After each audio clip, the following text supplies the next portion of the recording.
I wrote an article for South Carolina Wildlife Magazine on the Cherokee Path. I told the editor that I had kept running up on these references to how many thousands of British troops had marched up from Charleston to Fort Prince George at Kiowee, way off up here. That's 300 miles. And the more I got interested in these old colonial era roads, it was fascinating history. It was like rescuing lost history. I mean, I would go into these communities where the Cherokee Path had been through there and people were clueless. I'd never heard of the Cherokee Path, didn't know anything about it. And yet thousands of people annually in the 1700s were streaming. I compare them to I-26. You know, if you needed to go from the coast of South Carolina to the back country, as they called it then, up in the upstate of South Carolina, that was the only way to go, was Cherokee Path. Well, I've really been intrigued for a long time about the General's Road. I had seen somewhere some years ago that Main Street in Anderson is the General's Road, and I knew that it referred to Andrew Pickens. Later in life, after the Cherokee Wars, he bought this place, 1784, and so he used this road that ran from Abbeville to really right over here, and it has been called General's Road for all these years for Andrew Pickens. That's the road he took. And what I have recently discovered, and this again is news to me, and it's news to a lot of folks, I think. They think that the General's Road ended right here at Hopewell, Andrew Pickens' home and his plantation here between here and Abbeville. Actually, I found a colonial plat for a 2,000-acre tract way north of here and upstream from here, above Clemson, heading toward 6 Mile on 133. There was a John Ewing Calhoun. John Ewing Calhoun's plantation was where the 12 Mile River and Kiowee River came together. Big, huge plantation. The plat that I found is for the adjacent property, and it shows a road running the length of this 2,000-acre tract, and in the textual part of it says on both sides of the public road known as the General's Road. Apparently, after Andrew Pickens had acquired his retirement home up near Tomasi in northern Oconee County, that section of the road which crossed the river right here at Hopewell crossed over to the Oconee County side and went up there was also historically known. That plat is from the very early 1800s, 1810, something like that, and it was known as the General's Road then. If you think about the downtown section of Highway 28, which is the General's Road, now if you drive Highway 28 today, every section of it is not on the General's Road. These old colonial roads followed the natural contour of the land, and modern road builders want everything straight and all road intersections at right angles. So they straighten out the road, and this leaves arcs of the road out there to be found, and some of them are in surprisingly good condition. The thing about downtown Anderson is, if you think about it, the downtown portion is on a very narrow ridge. If you're going south to north, for example, Fant Street is off to your right, it drops off immediately. It fits the pattern that it would be right there squarely on Main Street, right on the crest of that ridge.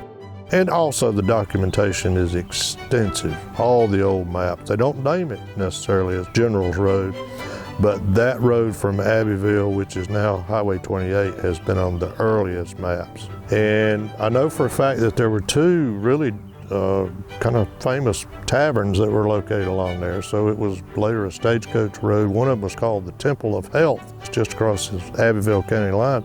The other one is Veren's Tavern, just outside of the city of Anderson. I think it probably had very much the same origin as most of these colonial era roads. I think Andrew Pickens, knowing the kind of fellow he was, and had considerable financial resources, he could well have improved it in the sense of de-stumping and maybe filling in some of the mud holes and stuff like that. People would be surprised to learn that next to Max in Pendleton is part of what you discovered. Why is that area significant? And when you see it, you can see why what you say is true. Well, there is an old segment of the General's Road there, and it is in pristine condition. Surprises me, frankly, a little that the General's Road in Anderson is not marked by a historical marker. It is definitely historical marker worthy, and here's the news. I couldn't prove it in court right now, but there is good evidence that both André Michaud, the French botanist who in 1787 and then again in 1788 came up into this area on behalf of the King of France, looking for new plants in the New World to plant in his personal garden in Rambouillet. The guy had a nursery down where the Charleston airport is now, and he'd made 2 ventures up here in the upcountry of South Carolina to collect plants, take them back, grow them off there, and then ship them off to France. And William Bartram both came down the General's Road. Here's what I know for a fact. Andre Michaud, according to his journal, spent the night with Andrew Pickens in Abbeville. Now, if he spent the night with Andrew Pickens in Abbeville, he said, I'm heading up towards the Seneca Indian Village tomorrow, which way should I go? Which road's Andrew Pickens going to tell him to go? The General's Road. William Bartram, America's first native-born naturalist, and wrote travels in South Carolina, Georgia, and Florida. An epic work and our best insights into what the world looked like in 1775 came through this area. And he ended up right here at a Seneca. And I know where he crossed the Savannah River, and honestly, I'm not the first one to speculate that William Bartram came up the General's Road in the vicinity of Anderson.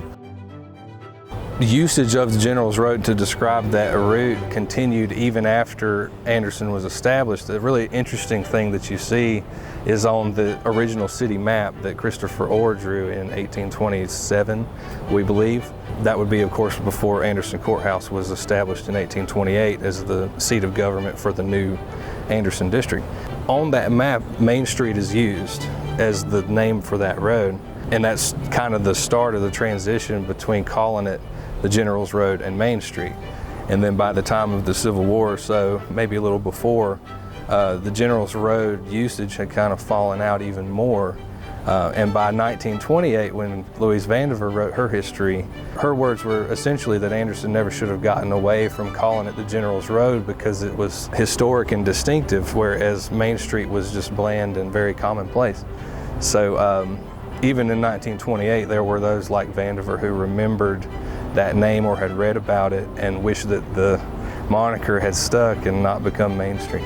As we drive down Main Street today, but the number of changes that are represented by that area and that road is pretty amazing. And as we go back and we think about how the city limits has expanded, if you go back in time and that just shrinks and shrinks, there's just so much history there that takes us back. There would have been a path through very close to our historic courthouse, a path through that area in the late 1700s before it was ever named or thought of being the Anderson that we think of today. It's hard to imagine a time where none of that was there.